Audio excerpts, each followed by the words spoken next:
本的消息，相信有真侪乡亲想要去日本佚佗，台湾0+7可能会伫10月中要实施。这韩团令嘛要解禁嘛，正是开始规划出国旅游的好时机。日本啦、韩国、泰国，大家拢收钱伫问，附近的国家开放观光，也毋过后疫情时代的旅游，除了护照啊签证以外，无共款的国家需要提供相关疫苗，也是检测的证明。啊，到底应该准备什么物件？透过阮的经理布林在。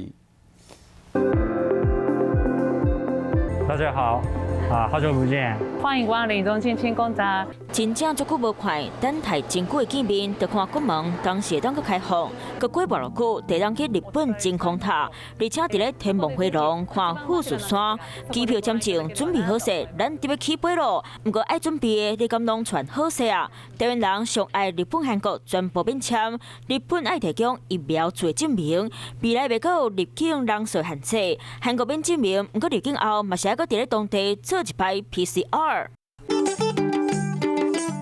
来到泰国一定爱坐嘟嘟车，早就已经插好势，等待观光客来。好耍的东南亚嘛含病毒共存，渐渐开放。泰国、新加坡、马来西亚全部免签，不过爱预防下做证明。越南虽无免疫苗证明，不过爱申请观光签，入境嘛配合简单的健康检查。